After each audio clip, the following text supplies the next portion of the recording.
Assalamualaikum warahmatullahi wabarakatuh. Para sahabat channel YouTube Berkah 3 Menit yang dirahmati Allah Subhanahu wa taala. Syukur alhamdulillah kita masih bisa berjumpa lagi di channel Berkah 3 Menit ini. Channel inspirasi Islam dan keutamaan dalam beramal. Sholawat dan salam tetap tercurahkan kepada junjungan Nabi besar kita, Nabi Muhammad SAW. Allahumma sholli ala Muhammad wa ala ali sayyidina wa maulana Muhammad. Besar harapan dan doa saya, semoga saudaraku semua selalu diberikan kesehatan, dimurahkan rezekinya, dan dipanjangkan umurnya. Amin amin ya rabbal alamin. Sahabat beriman yang dirahmati Allah Subhanahu wa taala, perlu diketahui ada 5 penyesalan mayat di alam kubur. Setiap yang bernyawa pasti akan merasakan kematian, tapi mati dengan cara apa tergantung kebiasaan yang dilakukan sebagai makhluk hidup di dunia. Manusia suatu hari akan mati.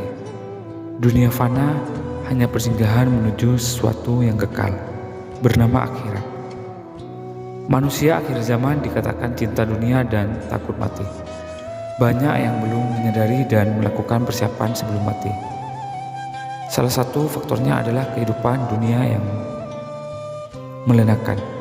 Allah Subhanahu wa taala berfirman dalam Al-Quran, "Dan belanjakanlah sebagian dari apa yang telah kami berikan kepadamu sebelum datang kematian kepada salah seorang di antara kamu." Lalu ia berkata, "Ya Tuhanku, mengapa engkau tidak menangguhkan kematianku sampai waktu yang dekat, yang menyebabkan aku dapat bersedekah dan termasuk orang-orang yang soleh?" Setelah seorang mati, maka hanya ada 3 yang menemaninya: sedekah jariah, ilmu yang bermanfaat, atau doa anak yang soleh. Selain itu, manusia akan dipenuhi sebagai penyesalan. Lantas, apa saja hal yang menjadi penyesalan manusia ketika sudah terkubur di bawah tanah? Yang pertama, karena tidak bersedekah. Orang yang mati menyesal karena tidak bersedekah. Tak ada gunanya harta yang banyak, semua akan tinggal. Kalau ajal sudah sampai, tak dapat dimaju dan dimundurkan meski hanya saat. Memuliakan tamu termasuk sedekah. Siapa yang beriman kepada Allah Subhanahu wa taala, muliakanlah tamu. Yang kedua, tidak mau mendengar kebaikan. Neraka syair khas untuk orang yang tidak mendengar. Andai kami mau mendengar, kami mau berpikir, kami tidak akan menjadi penghuni neraka syair. Ada satu khusus neraka namanya neraka syair. Itu ditempati hanya orang-orang khusus yang tidak mau mendengar pengajian.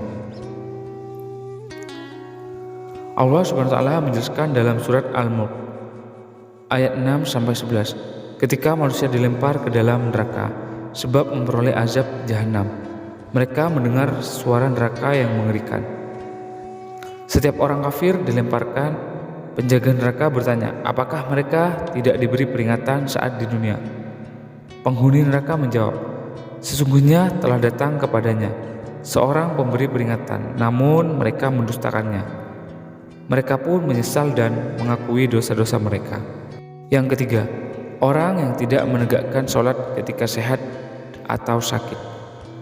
Mereka yang terbaring di rumah sakit di ruang ICU, yang tidak mampu berbuat apa-apa karena semasa mereka sehat tidak menyambut seruan azan atau tidak ke masjid.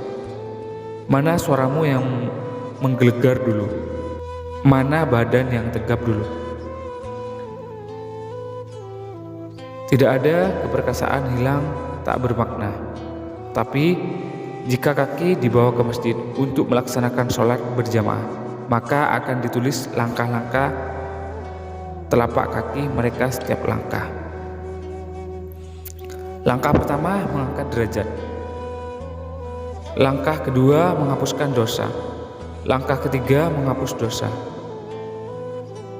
Langkah keempat mengangkat derajat. Yang keempat, orang yang memutuskan tali silaturahmi.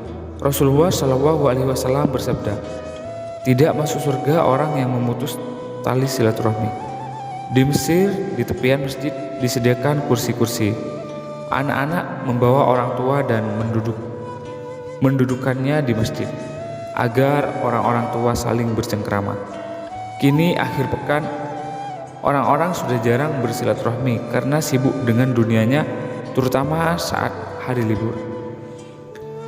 Menyesal jika tidak meminta maaf sewaktu di dunia, akan menyesal orang yang tidak minta maaf karena bersalah.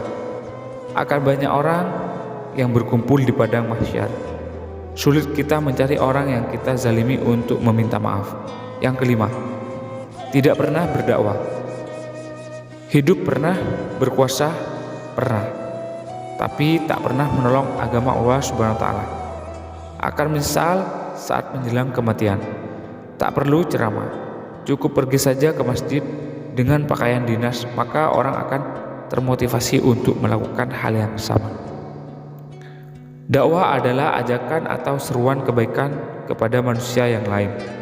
Dakwah tidak harus berdiri di atas mimbar, dilihat jelas jutaan umat manusia, atau ceramah di masjid-masjid. Dakwah dengan perbuatan akan lebih menyentuh dibanding dakwah dengan ceramah. Demikianlah penyesalan terbesar mayat ketika sudah di alam kubur. Semoga bisa bermanfaat bagi kita semua. Amin amin ya robbal alamin.